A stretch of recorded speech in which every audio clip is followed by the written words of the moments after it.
There's very little I can do for him now, Mrs. Hill. He's very weak. Oh, dear. Is there no hope? I'm afraid not. It's more a matter of hours rather than days now. Does Mr. Anthony have any relatives? There's a brother, Henry, but they haven't spoken in 20 years. No one else? Well, yes. There's Mr. George, his nephew in London. I expect he'd want to know.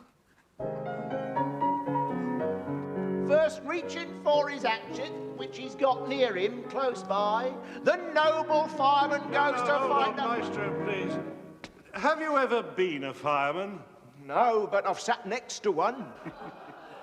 And what's this jolly laughing cobbler's song all about? It's all about this cobbler, who's always... Sorry to drag you away, George, but there's a call for you. Can't you take a message? Let's hear some of it. It's your uncle, old son. Yes, sir. I'm afraid he's in a bad way. I see. Oh, yeah. Thanks, Harry. I'll come right away. Always bright and never grey. You see, sir, when I'm singing this song, I'll be cobbling, and I'll have a boot. Oh, you'll get a boot, all right. It was the doctor himself said I should call. He's very bad, Mr. Lorimer. And I'm very grateful, Mrs. Hill. This is very distressing. But I can't travel to Brighton before Sunday at the earliest. He's at his last breath, Mr. Lorimer. Sunday might be too late. Oh, Lord, I'm sorry. There really is nothing I can do. Well, what about Mr. Henry Gascoigne, sir? Do you think I should try to reach him? Uncle Henry? Good God, no. He'd welcome the news. No, when the time comes, I'll break it to him myself. As you say, Mr. Lorimer. Till Sunday, then. Goodbye. Goodbye, Mrs. Hill. Oh, dear.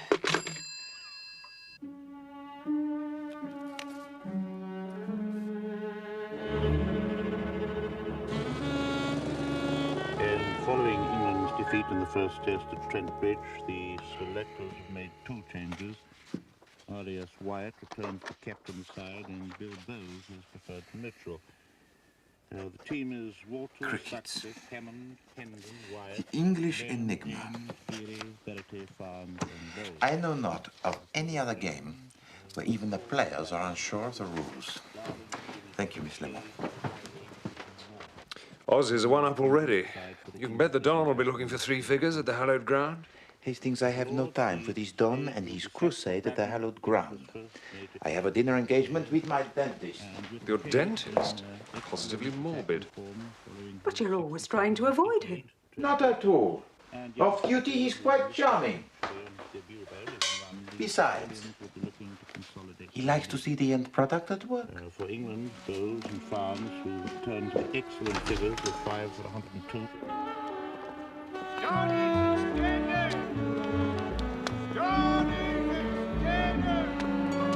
You won't get any of your fancy French kickshaws here, I'm afraid, Poirot. Just good, well-cooked English fare. And I could ask for nothing more, Bonington, my friend. Yes, well, I place myself in your hands unreservedly. Yes? Absolument. Ha! Yes. Well, where's Molly?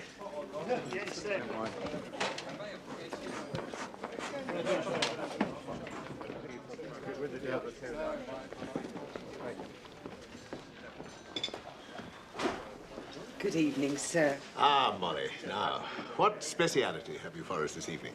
You're in luck today, Mr. Bonington. There's your favourite, roast turkey with chestnut stuffing and fillet of sole to start. Oh, excellent. For both of us. Now, here is a girl who knows exactly what I like, Poirot. Well, I ought to know by now, sir, I'm sure. Do people always like the same thing? Mostly, sir. Though I'll tell you something odd. You see old Mr. Gascoigne sitting on his own over there?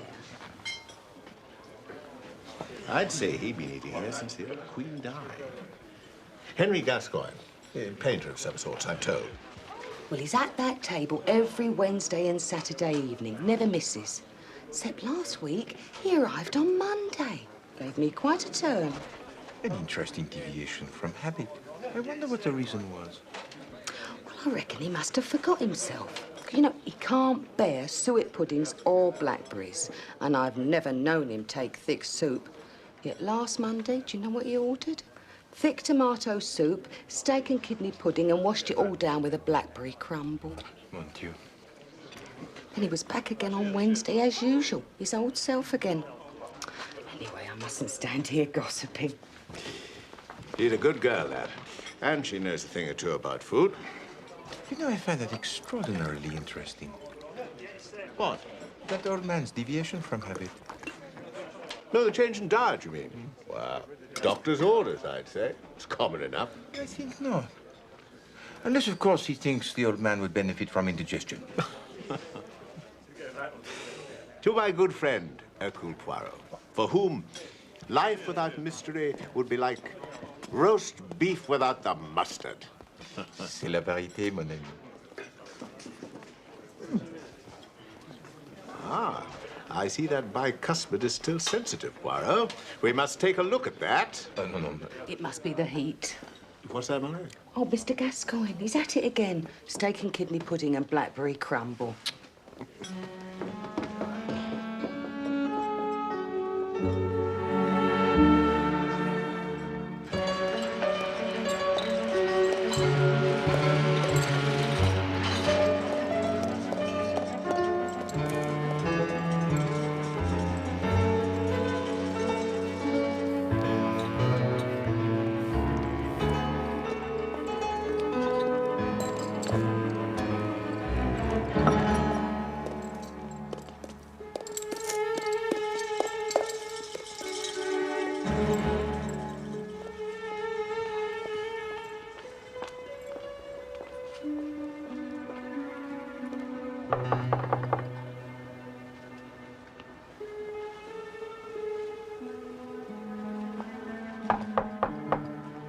Hello?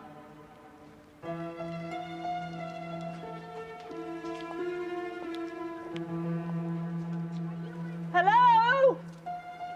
What's all the noise? It's his milk. It's been out here for 3 days. Dirty old devil. Hasn't had a bath since last pancake day either. Not a sound from inside. He might have taken ill.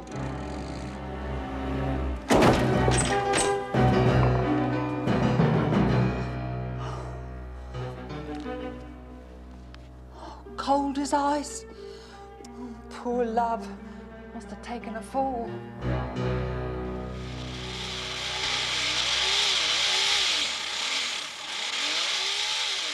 Here's a funny thing, Poirot. Remember that old fellow we saw at Bishop's the other night? The one that Molly remarked on, about how he changed his diet. Try not to talk. Well, I'm afraid he's eaten his last blackberry crumble. Poor old chap's kicked the bucket. Seems when he got home that night, he fell down the stairs of his lodgings.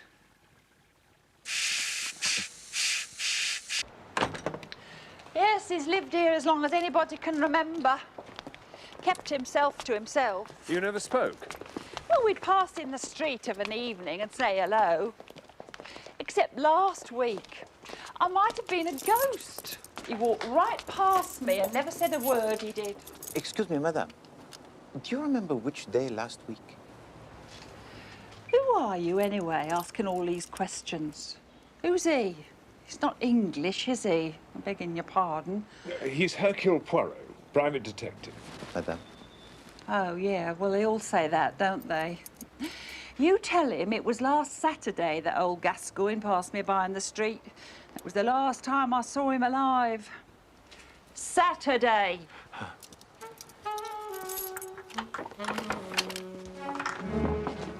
He was lying just here in his dressing gown and slippers.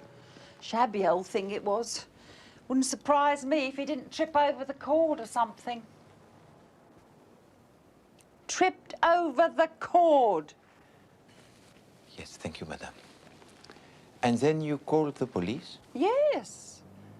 They just wrapped his body up in a blanket and carried it out.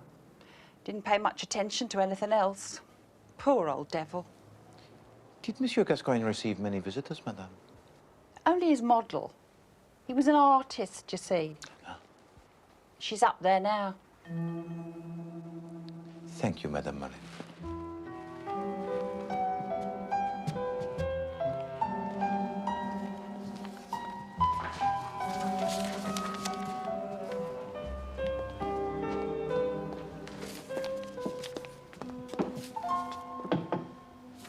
Excusez-moi, mademoiselle. Who are you? I am Hercule Poirot, a private investigator. And my associate, Captain Hastings. Morning. Is there something here that requires an investigation? Oh, no. It's more a matter of professional curiosity, that is all. A small idea. Perhaps you can help us, mademoiselle. Is there any reason why I should? Is there any reason why you should not? My name is Dulcie Lane. I was Henry Gascoigne's model. What else do you want from me? Ah, but that is most helpful. The bond between the artist and his model is legendary. Really? Oh, yes. But you would have noticed if his behavior had been in any way unusual. I doubt it. Painters' behavior is always unusual. They can never make up their mind whether to commit suicide or give a party. So, nothing out of the way about him? No, no worse than any of them. He had some odd arrangement with his agent, I believe. Peter Makinson. But you'd have to ask him about that. An agent? So he was successful then? Don't be misled by all this. Henry wasn't a poor man, just mean. Did he have a family? There was a nephew that he mentioned from time to time, a music hall man. There was a brother, too, somewhere or other. Anthony. Yes, Anthony. But there'd been a falling out between them. He certainly never spoke of the man like a brother. Here. Remarkable likeness. They could have been twins. Yes. 2 pins in a pot. This small idea of yours. What is it? Oh, it's simply a notion. I saw Monsieur Gascoigne on the evening of his death. I was told that his behavior had recently been, how do you say, uncharacteristic. But more than that, the mantle of life should fit like a well-tailored suit of clothes, no? But he did not hang so well on that old man in the restaurant. You see, mademoiselle, I cannot accept that the fall of Monsieur Gascoigne was accidental.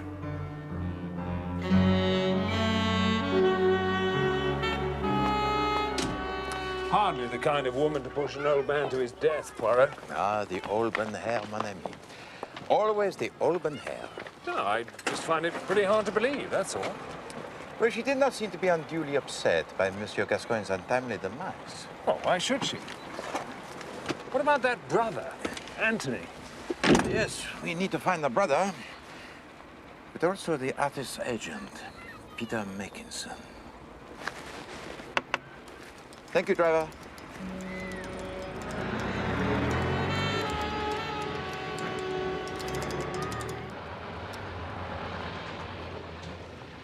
This is where the future of criminal investigation lies. Our new forensic division, the most advanced in the world. Won't be long before the likes of you and me will be gone forever. Cast onto the scrap heap of life like so much scrap. And you think there is nothing to save us? Not even all those little grey cells of yours, Gascoigne H. We'll all be extinct, Poirot. Dinosaurs. Henry Gascoigne, 68 years of age, artist by profession. What's your interest in this, Poirot? Oh, he was an acquaintance of a friend of mine, and I merely wish to put his mind at rest. Died from a broken neck caused by a fall down the stairs. Apparently he was a recluse, bit of an eccentric. None of the neighbours can remember seeing any visitors that evening or the following morning. That evening? The estimated time of death was at or around 9:30 p.m. on Saturday, June the 16th. It's remarkable. Your forensic division is very precise, huh? Well, no. There was a letter in the old boy's dressing gown pocket. It was posted that morning in West 1 and arrived by the 9:30 delivery that evening. He must have gone down to collect it and fallen on his way back upstairs. I see. May I see this letter? The pathologist still got it with all Gascoigne's clothes. Perhaps you remember who might have sent it? No, I don't. It was harmless enough. Of course. Who was the pathologist, did you say? I didn't. You take it from me, Poirot. This case is closed. Yes, well. Let us hope, Chief Inspector, that the forensic sciences of which you are so proud will not replace every aspect of the detective's work. Let us hope that camaraderie will still play a significant role. No? His name's Cutter. I better telephone him to make sure he knows what to expect. You see, Chief Inspector, we are still very far from being the species extinct. Au revoir, mon ami.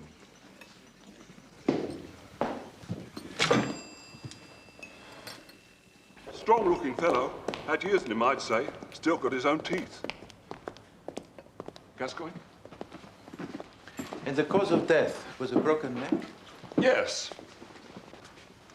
Second and third vertebrae here and here.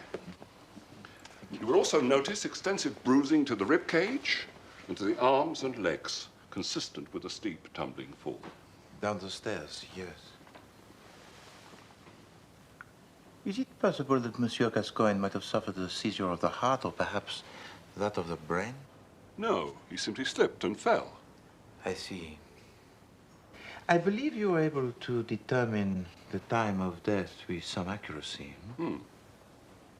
It's never an easy task to ascertain the precise time of death. But this letter confirmed your medical evidence, huh? Yes. Gascoigne had been seen in a restaurant at about 7:30 that evening. Yes, I was there myself. And this letter arrived with the 9:30 Evening Post? Yes. An examination of the contents of Gascoigne's stomach revealed that he had eaten a light supper 2 to 3 hours before his death. So it all fits together nicely, no?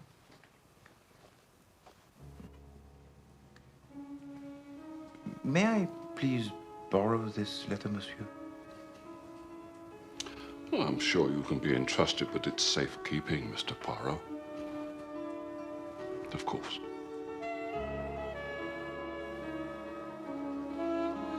Are you sitting down, Hastings? Yes, yes, I am. Very good.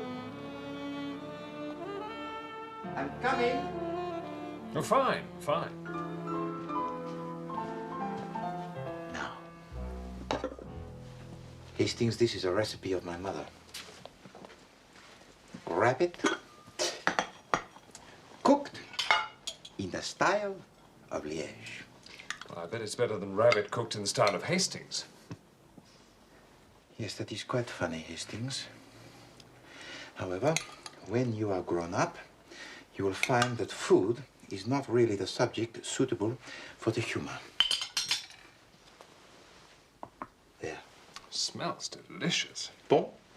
The aroma is the most important ingredient in any dish. No, Hastings. Use your spoon. That is the Liège way. To use the knife is an insult to the cook. It implies the meaty stuff. You're not eating? Oh, unfortunately, no. My left bicuspid is still causing me the considerable discomfort.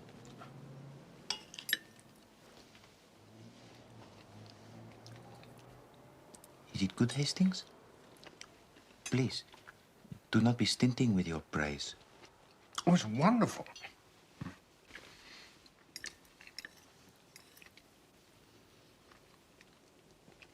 Tastes more, rabbity than any rabbit I've ever tasted. That is the juniper berries. Shall I give you some more sauce? No. Not yet. What was in that envelope they found in old Gascoigne's pocket? Huh?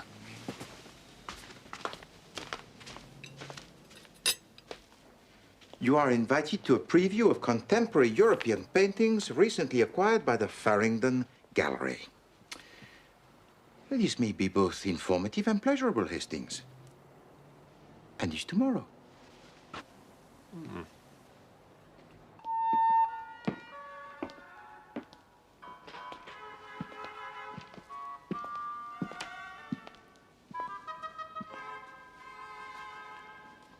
Man throwing a stone at a bird. Really? Which is which? Jean Miro, Hastings, an exponent of the surrealist vision. A work inspired by the dream, no? Yes, a man with a most individual imagination. Is there some way I can help you, gentlemen? My name is Makinson. Peter Makinson? The agent of Henry Gascoigne? Yes. What a tragic loss. I understand that your contractual agreement with Henry Gascoigne was an unusual one, monsieur. Unusual? Have you ever heard of an artist who wouldn't sell his paintings? Wouldn't sell? You mean not at all? Well, that must have made your work impossible. Oh, I could sell the smaller pieces, sketches and watercolors. But the oils were never to fall into the hands of the Philistines. His name for all collectors and dealers. So, no one actually owns a Gascoigne painting? We make gifts of some, gestures of friendship. I have a small collection, and Dulcie Lane, his model, has several works. But he was a man of few friends. And now, of course, after his death, his paintings can be sold. I imagine that would be so. And you, monsieur, you are free to sell your own collection, yes? Look, what is all this about? You're not a collector, are you? No, monsieur. I am Hercule Poirot, a private detective, and I am investigating the circumstances surrounding the death of Henry Gascoigne. I see. Perhaps we'd better talk about this in my office.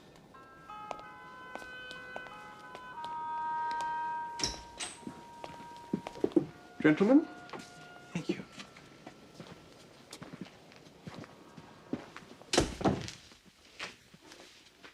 Ah, that is a picture by Monsieur Gascoigne, is it not?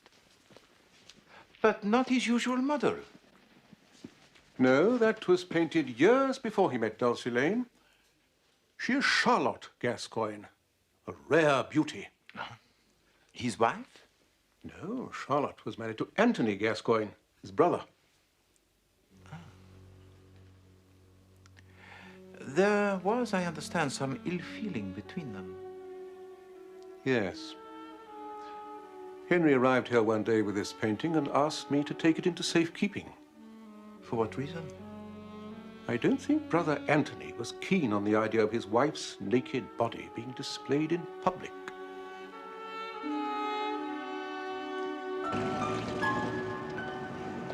You know, the way I see it, Poirot, everyone stands to benefit from the old boy's death. Indeed, mon ami. His work was in demand, but unobtainable. His death will create much attention. Probably push the prices through the roof. Yes.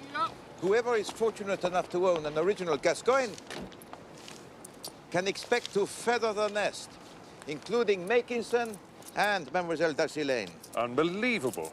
No, mon ami. Even the closest acquaintances could be tempted. Well, they could have played for lunch. Lunch?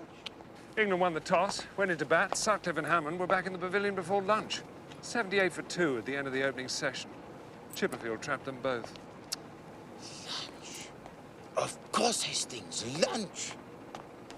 Don't you see? See what of it?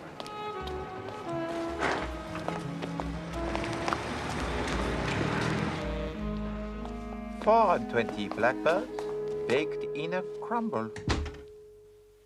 I think you mean pie, don't you? Well, that's what they have done in all these cases. Upstairs door found screwed. Miss Lemon? Mr. Poirot? Gone, and Jules with him, before alarm could be raised. Why, the trick's so old that I never knew you'd condescend to play it. Not so old as it looks. Such a dashing figure. Choosing the cigars and handing me mine. Cognac or Miss Lemon, Benedictine, Bunny. how did you get on with the music halls? Besides, he went on. The rooms were not George Lorimer is the manager of the Carlton Theatre, Bethnal Green. Excellent work, Miss Lemon. Miss Lemon. That was where he left his Bet to Monsieur Raffles. I exclaimed in triumph. But Raffles only shook his head. I don't believe in that rope ladder, Bunny, except as a blind. Well, Hastings, tonight we must visit the theatre. What's all this about blackbirds, Poirot? That Saturday evening, Henry Gascoigne finished his meal with the blackbird, or rather, the blackberry crumble. Now, the juice of the blackberry leaves a dark stain, and yet the teeth of Henry Gascoigne were not discolored. I looked most particularly. Oh, then the waitress must have been mistaken. It's easily done, you know. According to the pathologist, Henry Gascoigne died 2 hours after eating the light meal. Now, I do not consider soup, followed by the steak and kidney pudding, to be the light meal. But suppose that meal was not dinner, but lunch. But the old boy was seen at the restaurant at 7:30. You saw him? Yes. But that was not Henry Gascoigne.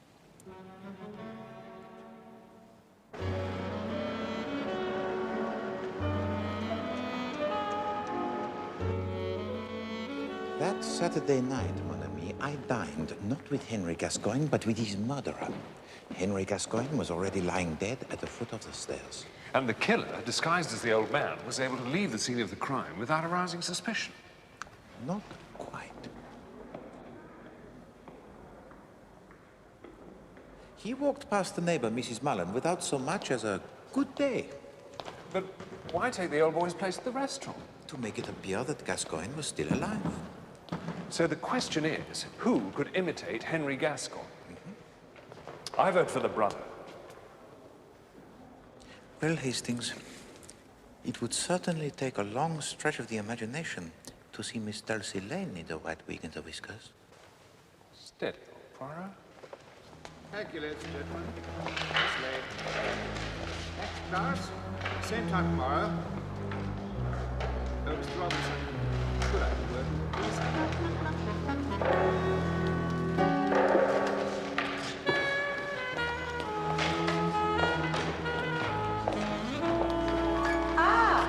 The detectives with the small idea.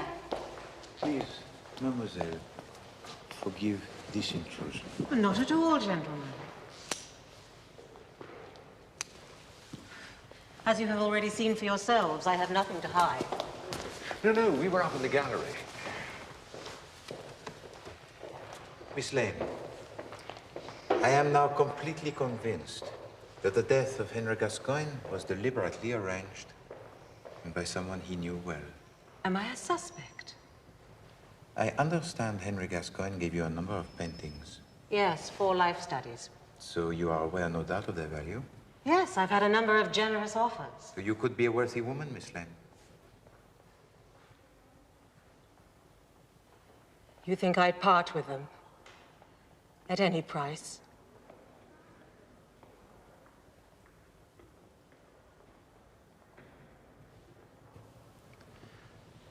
Miss Lane, one final question.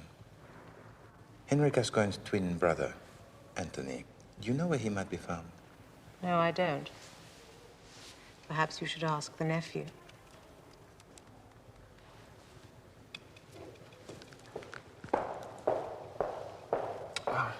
Thank you, Miss Lane.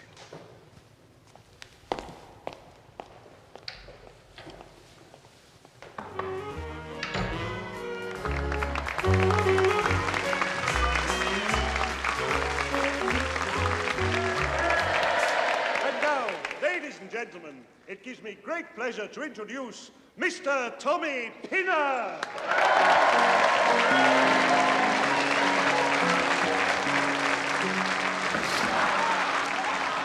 Well, who entered the masquerade as the old man? Then his twin brother.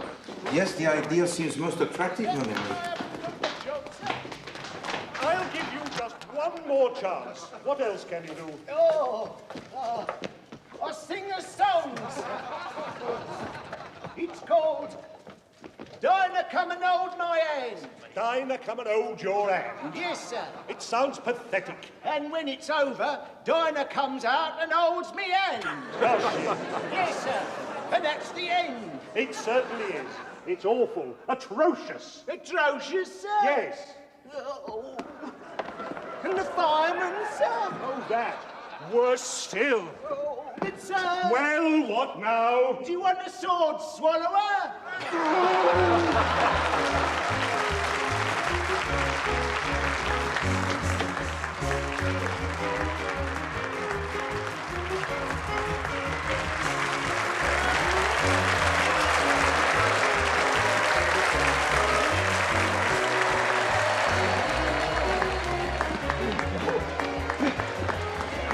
Bad ass. Good ass. Hot house. I love you. We've got time for a quick comment.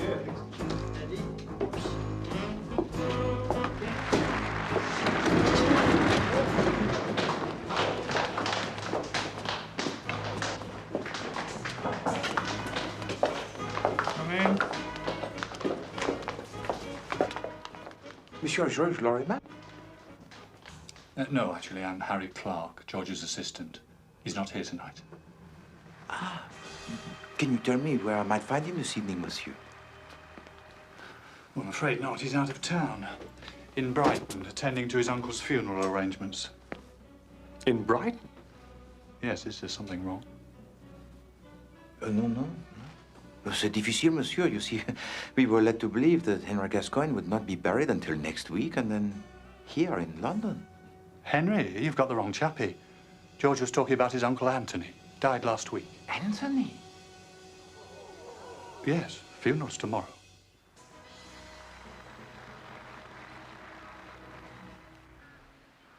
We therefore commit his body to the ground. Earth to earth, ashes to ashes, dust to dust. A quiet affair, is it not, Hastings? With both the brothers dead, there aren't many Gascoignes left to pay their respects. Not too many suspects left either, eh?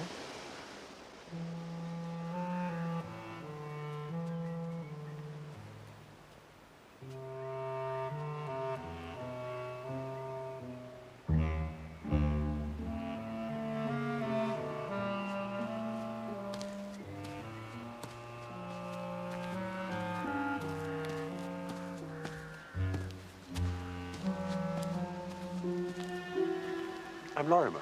George Lorimer, Anthony's nephew. Captain Hastings. Hercule Poirot, monsieur. Poirot? The name is familiar. Should I know you? Perhaps Henry Gascoigne might have mentioned me in passing. Ah, you knew Uncle Henry? I was an acquaintance, but many years ago. I only heard of the double tragedy last evening, and I felt the need to express my condolences to Mrs. Gascoigne and to yourself in person, monsieur. I'm sorry? Mrs. Gascoigne? Yes, the wife of Anthony. Oh, you mean Mrs. Hill, the housekeeper? She looked after him for years. Then Madame Gascoigne? Dead, yes. 10 years now. Marked the beginning of the end for old Anthony. He became a virtual recluse. But listen, I'm being terribly impolite. Why don't you both come back to the house? Oh, there's no wake, you understand. But I'm sure Mrs. Hill will provide us with some refreshment. An offer that is most generous, monsieur. We accept. The least I can do. Thank you. Anyway, I'd like to hear about you and Henry.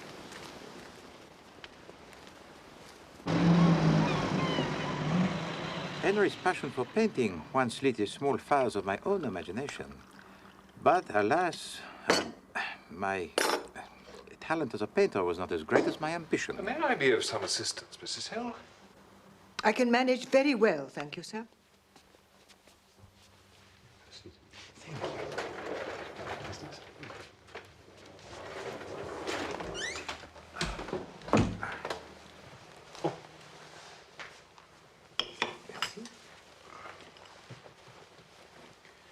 And the two brothers, they were twins? Yes, not identical, but they bore a great resemblance. And also they had together the great rapport, no? Rapport?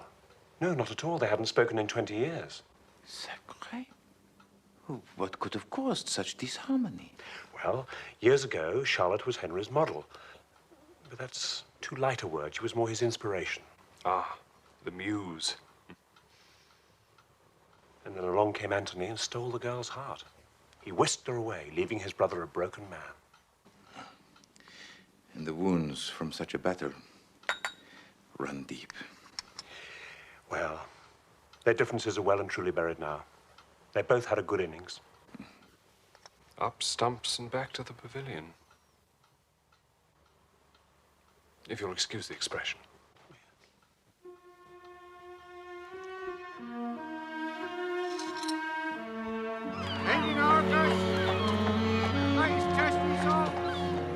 A most distressing time for you, madame.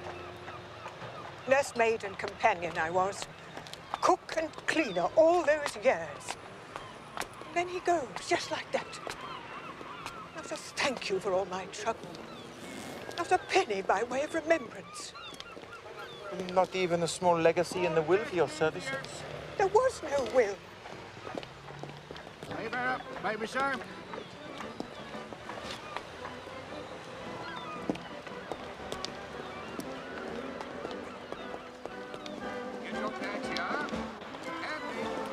I expect it all goes to him, the next of kin. His right, I suppose, though he doesn't deserve any of it. Wouldn't come to see his uncle when he was at his last breath.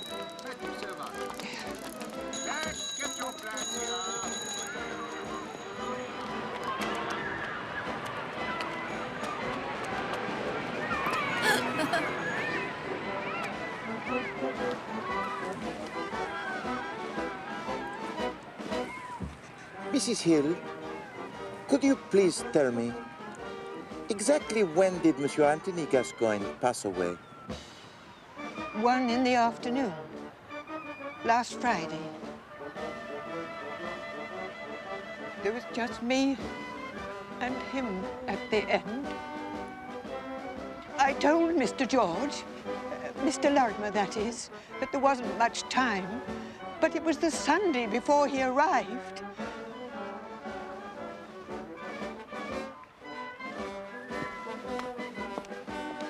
By tea on the second day, the Aussies are 63 without loss, chasing England's first innings total of 440. Leyland made 109 and Ames 120. You know, that's the first time a keeper's made a century in a test. Wonder if the weather will hold there. Hastings, the crickets. It occupies too many of your little grey cells. Mrs. Hill, thank you so much for giving us of your time. Would you like us now to walk you back to the house? No, thank you, sir. I just want to sit and listen to the band for a bit.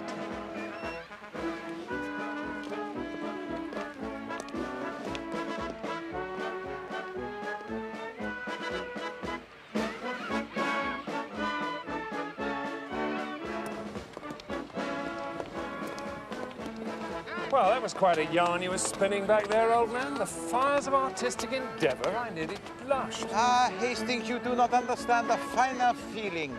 But you were lying. No, Hastings. I did not want to cause Monsieur Lorimer further grief with the revelation that one of his uncles had been murdered. And by posing as an acquaintance of Henry Gascoigne, my inquiries appeared no more than innocent curiosity. Well, it certainly puts paid to my theory, anyway. Ah, yes, you expected more from this brotherly intrigue. La crime passionnelle, hein? No, mon ami. We have been running up the wrong tree.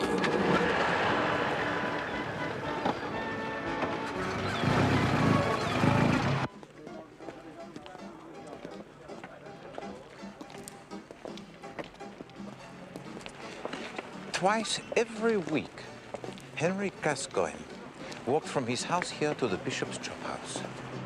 So he was a man of routine. There would be no variation.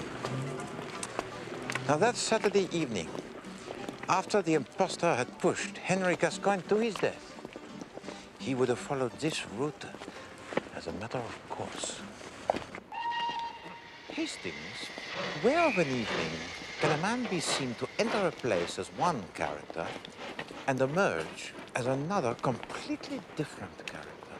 Well, if he was a boarding house or a hotel.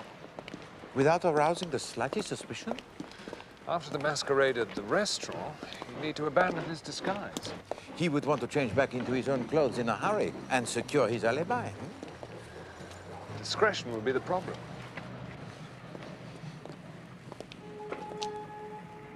I think I have seen the answer, mon ami.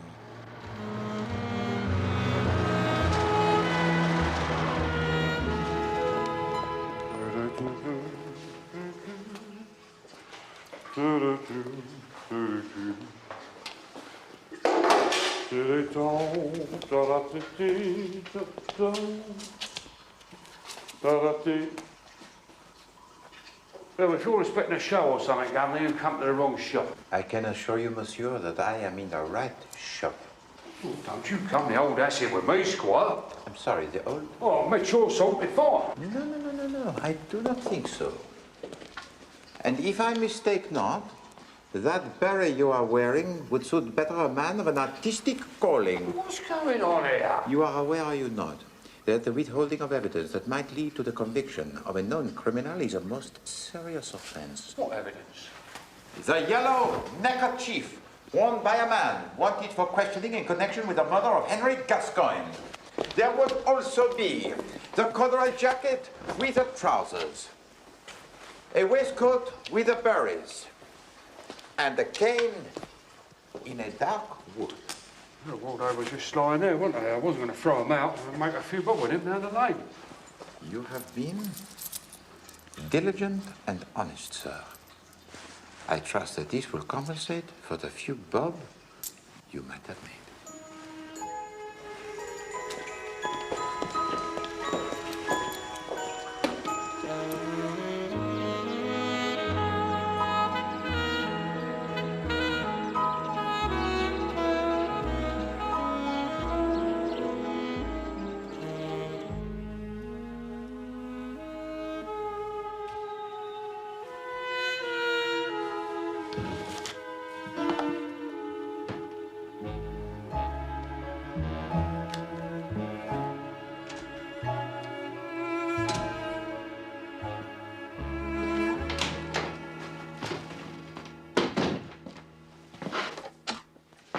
Well, Dulcie Lane was sitting for a life class from 1 until 5 on Saturday afternoon, so we can eliminate her. Oh, yes, Miss Lane is innocent. He's running in now. 1, 2, 3, 4, and his arm goes over. Oh, Darling staggers back in his right foot. Makinson too, I'm afraid. He was in Paris. That brings us back to square one. No, mon ami, far from it. We are about to make our final move. Kindly ask Miss Lemon to get me the Chief Inspector Japp on the telephone. A quicker ball this time. Oh, Darling is secured. The ball's in the air, and Sutcliffe's taken it. A simple catch, and Darling is out for North. That's Verity's third wicket of the morning. Australia now 204 for 4.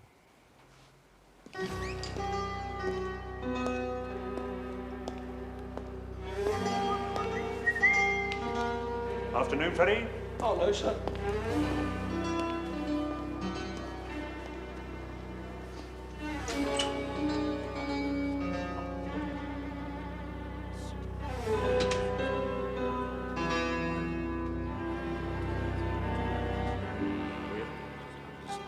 Ah, Monsieur Lorimer, I am so glad. Please, to come up here. Poirot, what's going on? Who are your friends? Captain Hastings, of course, you know. And this is Chief Inspector Japp from Scotland Yard. We have reason to believe, Mr. Lorimer, that your uncle's death was not an accident. Not an accident? Please. This clothing was part of the assassin's disguise. It was discarded close to the bishop's chop house after he had masqueraded as your uncle following the murder. The strands of white hair are from the wig, sir. The darker hairs would be the guilty parties. They should be an easy match. Wigs? Masquerade? Yes, a devious finale to a most sinister plot, monsieur. You see, that Saturday evening, after he had pushed Henry Gascoigne to his death, the assassin searched through the correspondence on his desk. He retrieved this envelope, which he had sent the day before. Now, what could be more innocent than an invitation to an art gallery, eh? However, he had one last artistic task to perform, but he was not a skilled craftsman. Regard? He changed the postmark from the 15th to the 16th and smudged the mark on the blotter to further conceal the forgery. He placed the envelope in your uncle's dressing gown pocket, and then, disguised as the old man, he took his place at the bishop's chop house. And so it appeared that Henry Gascoigne had fallen to his death that Saturday evening, oh yes, but after the 9:30 post had been delivered. Whoever could do such a thing? Oh, well, at first I suspected his colleagues, but they all had the solid alibis. And then naturally I turned my attention towards his family. But Anthony was dead. It appeared that you were the only living relative, and of course you were. And where were you when your uncle was murdered, monsieur? Where was I? Well, I'd have been here at the theatre for the second performance. Of course. Oh, yes, but that would have been a Saturday evening, Mr. Lorimer. Neither the staff nor the artists here can remember seeing you on that Saturday afternoon. At which time I would say you are attending to some business, yes? Yes. The murder of your uncle. You think I killed Henry? This is madness. I had no quarrel with him. After Anthony's death, Henry was the only living relative to stand between you and the Gascoigne estate. This is a lie. A damned lie! We have acquired a sample of typeface from the typewriter in your office, monsieur. I am certain that it will be the perfect match with the address on the envelope. The signature of the murderer.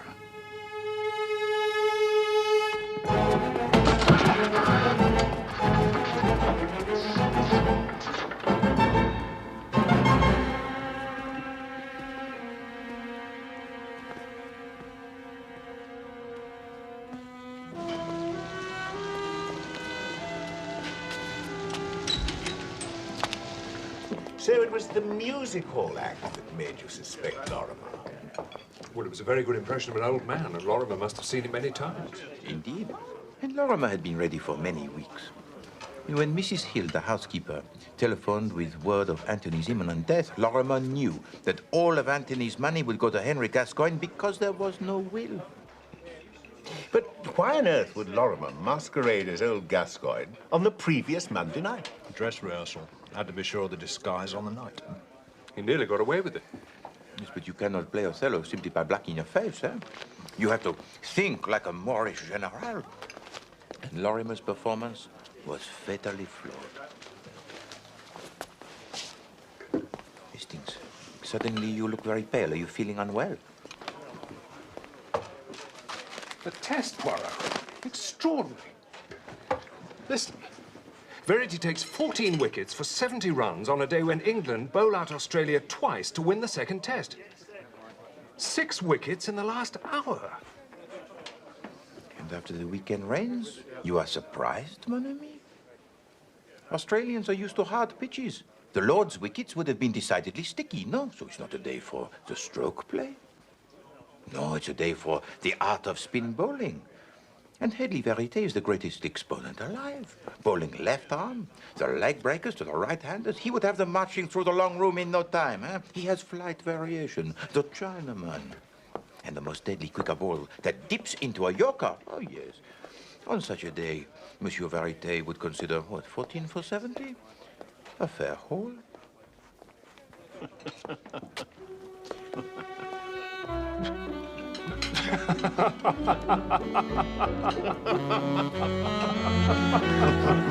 ha!